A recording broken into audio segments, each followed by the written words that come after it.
नमस्कार, आप देख रहे हैं 4 PM और मैं हूं आपके साथ निधि तिवारी। संचार साथी ऐप पर छिड़े विवाद के बीच आखिरकार सरकार को अपना आदेश वापस लेना पड़ा है। जी हां, दूरसंचार विभाग ने संचार साथी ऐप को अनिवार्य रूप से प्रीलोड करने का दिया गया अपना आदेश अब वापस ले लिया है।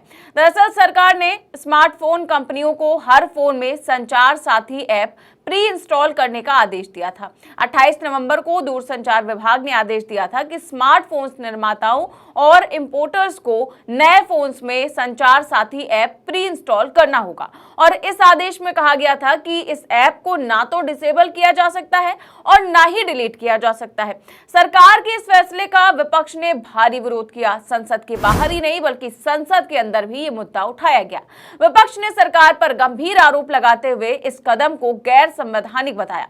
विपक्ष ने कहा कि सरकार इसके जरिए लोगों की हर एक हरकत पर नजर रखने जा रही है। विपक्ष ने इस ऐप की तुलना इजराइल के स्पाईवेयर ऐप और पेगासस तक से कर दी। कुल मिलाकर जबरदस्त तरीके से विरोध इसका देखने को मिला। तब जाकर सरकार द्वारा आज एक और नया प्रेस रिलीज जारी किया गया, जिसमें कहा गया कि सरकार ने मोबाइल निर्माताओं के लिए प्री इंस्टॉलेशन को अनिवार्य न करने का फैसला लिया है। खबर देखिए जनसत्ता की, इसमें लिखा है कि जबरदस्त विरोध के बाद सरकार का यू टर्न, फोन में संचार साथी ऐप प्री इंस्टॉल करने का आदेश वापस, स्मार्टफोन कंपनियों को बड़ी राहत। तो ये आदेश तो वापस हो ही गया है। साथ ही साथ इसको लेकर मोदी सरकार में टेलीकॉम मंत्री ज्योतिरादित्य सिंधिया ने संसद के अंदर भी बयान दिया और क्या कुछ कहा, सुनिए। 41 लाख मोबाइल कनेक्शन डिस्कनेक्ट हुए हैं, 6 लाख फ्रॉड हम लोग ने ब्लॉक किए। इसी के आधार पर हम लोग ने ये कोशिश की कि हम लोग हर एक नागरिक को वो चॉइस दें, क्योंकि ऐप फोन पे है इसका मतलब नहीं है कि वो ऑटोमेटिकली ऑपरेट हो जाएगा। जब तक मैं उपभोक्ता के रूप में उसमें रजिस्टर ना करूं तब तक वो ऑपरेट नहीं होगा। और मैं उपभोक्ता के आधार पर, जैसे मेरे फोन पर सर ढेर सारे ऐप्स होते हैं, मैं उस ऐप को भी दबा के मैं डिलीट कर सकता हूं। तो ये लोकतंत्र में पूर्ण हक और अधिकार नागरिक का है सर। हम लोग ने केवल ये ऐप सभी को उपलब्ध कराने के लिए कदम लिया है। लेकिन फिर भी मैं सदन के पटल पे भी कहना चाहता हूं, हमारा कोई हट नहीं। इसकी सफलता का प्रयोग जनता के आधार पर हुआ है।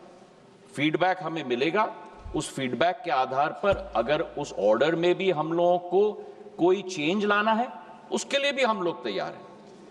ये मैं अवश्य कहना चाहता हूं कि इस ऐप के आधार पर न स्नूपिंग संभव है, न स्नूपिंग होगा।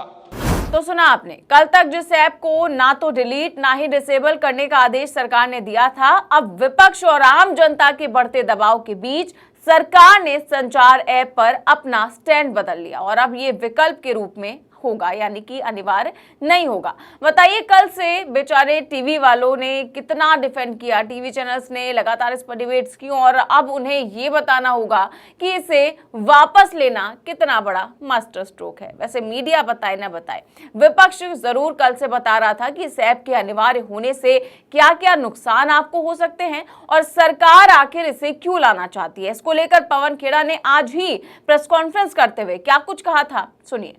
दो जासूस हैं अभी। 2014 के चुनाव में इन्हीं दोनों जासूसों ने एक नारा दिया था, घर घर मोदी। एक नारा ऐसा है जिस पे ये वाकई अमल कर रहे हैं, घर घर मोदी, हर मोबाइल में मोदी।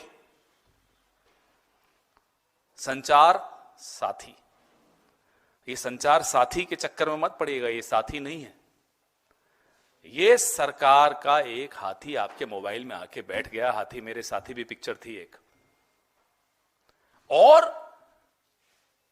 इन दोनों की पुरानी आदत है, ये बीमारी इनकी पुरानी है जासूसी करने की। गुजरात में मशहूर है, मैं इससे ज्यादा इसलिए नहीं बोलूंगा। कपिल मिश्रा बहुत कुछ बोल चुके हैं।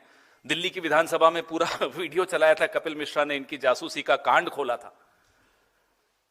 अब वो कपिल मिश्रा इन्हीं के नेता हैं, लेकिन खुलासा उन्होंने जरूर किया था, उसका धन्यवाद हम उनको देंगे। तो ये जासूसी जो ये गुजरात में करते थे, अब ये चाहते हैं मेरे और आपके घर में ये जासूसी करें। ये चाहते हैं हमारे बच्चे, परिवार, अब बच्चे होते हैं सेल्फीज लेते हैं, फोटोएं खींचते हैं, एक दूसरे को भेजते हैं, ये सब चीजें copy to Narendra Modi, CC to Narendra Modi, CC to Amit Shah. क्यों भाई? ये हर बेडरूम में घुसने की बीमारी क्यों है आपको? क्यों घुसना चाहते हैं आप हमारे मोबाइल्स में? कल एक महाराज आए, अपने आप को महाराज कहते हैं, ज्योतिरादित्य सिंधिया, कहते नहीं नहीं ये कंपलसरी नहीं है, इसको आप डिलीट कर सकते हो। महाराज, ये राजे रजवाड़ों का राज नहीं है, अब लिखित में जो आया वो बताइए। मौखिक रूप से आपने आदेश जारी कर दिया, उससे थोड़ा ही चलेगा। ये कोई रियासत थोड़े है आपकी। लिखित में आप कहते हैं कि हर भारतीय स्मार्टफोन पर, एंड्रॉइड पर, आईओएस पर ये एक संचार साथी नाम की ऐप प्री लोडेड होगी। उसको ना छिपाया जा सकता है, ना मिटाया जा सकता है, ना डिलीट किया जा सकता है, छेड़ा नहीं जा सकता। ये लिखित में है। मौखिक रूप से महाराजा आते हैं और कहते नहीं नहीं नहीं ऐसा नहीं है। वैसे इस पार्टी में ये बीमारी है, ये भारतीय जासूस पार्टी में बीमारी ये है कि ये कहते कुछ हैं, लिखते कुछ हैं और करते कुछ और हैं।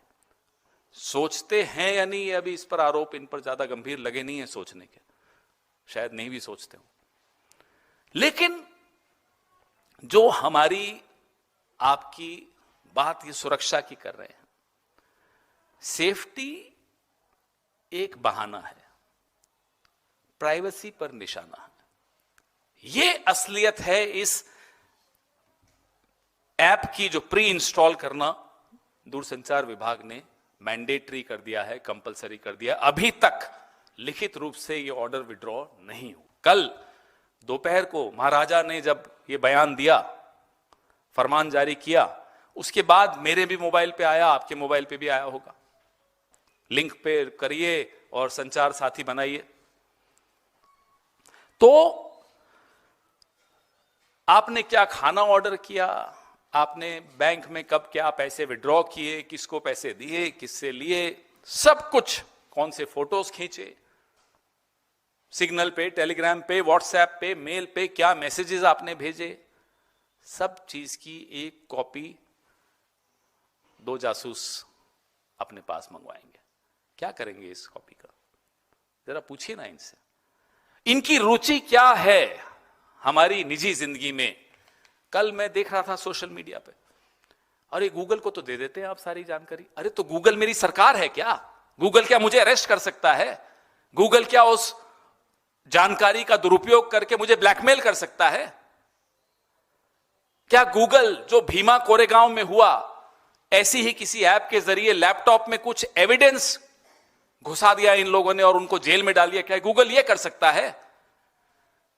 गूगल के खिलाफ मेरे पास कानूनी रास्ता है, मेरी अपनी सरकार के खिलाफ मेरे पास क्या है कानूनी रास्ता? जो वीआईपीज हैं, महत्वपूर्ण लोग हैं, पॉलिटिकल लोग हैं, पत्रकार हैं, जजेस हैं, बिजनेसमैन हैं, अपनी ही पार्टी के भीतर के जो इनके प्रतिद्वंदी हैं, उन सब के लिए पेगासस, आम आदमी के लिए संचार साथी। मकसद एक ही है।